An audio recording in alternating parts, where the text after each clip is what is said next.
Would you say, I don't know if you need Mr. Abbott to assist here, was there physically written offers that was made to Mr. Weinberg? Was it Weinberg, I think that was the gentleman's name? Yes. No, it was not. Never. Was it listed with a broker at the time, do you know? And I believe at one point it was. We're going back a number of years. If you would be kind enough to maybe give us an idea that you're going to ask questions going back, how many years ago is this? 5 years ago? I don't like to guess. I like to be certain, because of course if you say anything that's slightly wrong, we want to make sure things are right. I would rather look at the file and give you direct answers. I don't recall exactly how, if there were written offers or if there was a letter or if we talked to a realtor. I don't recall from how many years ago was it? I personally have. I can't even begin to tell you how many hours invested in the redevelopment plan. We meet with different people and sitting down in the office at night and with my bar graph paper trying to fit it, 1 inch is 100 feet, trying to fit in some development project that meets the makes economic sense. And I honestly can't tell you if there was a written offer or not. I talked to. Okay. If I could just add one thing, Mr. Gold, just to make a comment on the issue. I always felt from day one that we intended to make that part of the redevelopment plan to try to help move a project faster. I feel in this case that by us contributing that, it might have kept an extra floor off of that project as far as the density is concerned, which I think would be well worth it to everybody in the neighborhood and more worth it to us. So again, I just felt that it's a good bargaining chip for us to help the process move forward, and again, maybe try to keep another floor off of that building for him if we can help him out in that way. And our returns at the end of that project with the increased ratables and the aesthetics and the improvement to the neighborhood, and hopefully it'll spark further development in the area. So, right. I'll take Mr. Adams' advice and I'll make an open request and get the information that was done. As a real estate broker, I found myself many times when somebody would sell to a certain customer. And and usually what happens when that happens, somebody else, they come up with their quote-unquote straw buyer, hopefully bring somebody else in to buy it and might buy it cheaper. In any event, that didn't happen. You paid $205, I understand that. We actually tried to use a straw buyer and it didn't work. Okay, I appreciate that part. Next question is, the property next door at 5006 was purchased a year ago for $400,000. From what I understand, according to the planning board minutes, that's Mr. Alcantara's under contract with that. Mr. Abbott and I had a brief conversation in the hallway the other day. He thought that it was somewhere in the vicinity of $500,000 that Mr. Alcantara is paying. Let's assume for a moment he's paying just the $400,000 that the guy bought it the year before. What really bothers me is that we're going to give a property that we paid $205,000 for and give it to someone who's paying $400,000 for the property next door, when I would have much rather seen. I was here, Mr. Alcantara and his professionals did a great job in presenting what they were going to do. It looks like a great project. I'm not happy with the number of units, but the buildings look great and his traffic design looks interesting and looks good. But I find myself that I'm not necessarily yet at this point in my life ready to roll out the red carpet for Mr. Alcantara, as it appears that is so far being going on. Mr. Alcantara is, in fact, one of the original Alliance partners.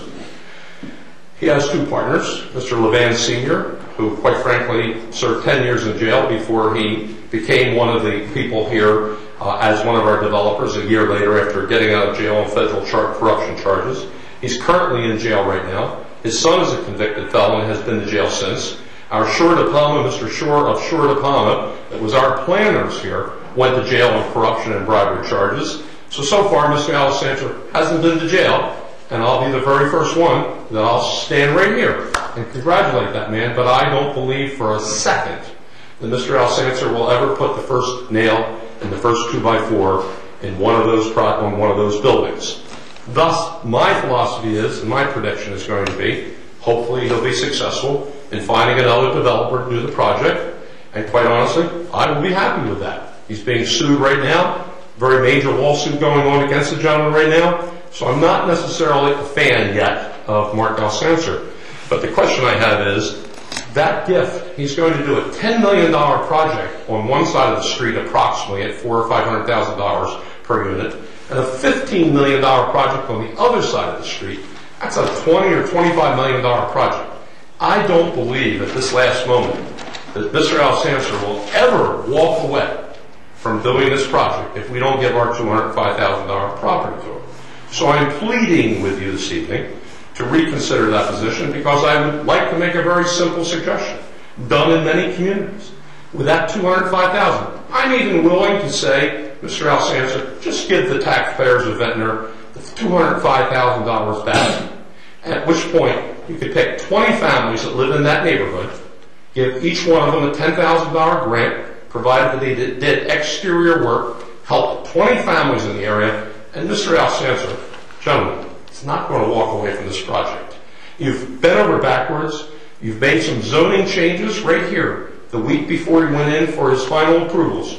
It looks good. I'm not happy with the number, but he's not necessarily on Richard Gerber's top list as a person. He's, usually they say if you sort of play in the mud with the pigs, you get dirty. So I guess I'll believe Mr. Alsancer when I see it.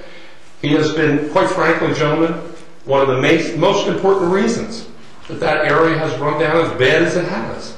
Those buildings that he has owned, and I've heard both the mayor and Mr. Vespertino say in meetings and in public and private when we've spoken, how can you make people fix up their properties if you're going to tear them down?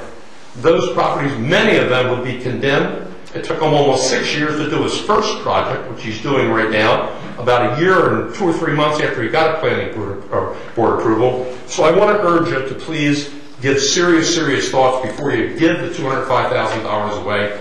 Rumors have it, I don't know, maybe one of you can correct me, rumors have it that the pier cost is going to be an extra $200-some thousand because of the railings. Is there any truth to that rumor? Mr. Carter? No. I don't know where these numbers come from. Okay, well, I thought I'd ask if they were, because if they were true, I would have loved to see that $205,000, even if we wouldn't spend it in the neighborhood, maybe spend it on the pier. But if it's not true, that's why I indicate, Mr. Carter, that it is a rumor, and that's why I'm here to clarify tonight. Well, let's make it very clear. To date, there has not been any change orders on the fishing pier. There's been no request for changes in the fishing pier. Right now, we're running a little bit under the bid. That's encouraging. And As we did with the library. as we did with the library, but I just am appalled at where these people come up with such inaccurate information when very clearly the information is right in front of them.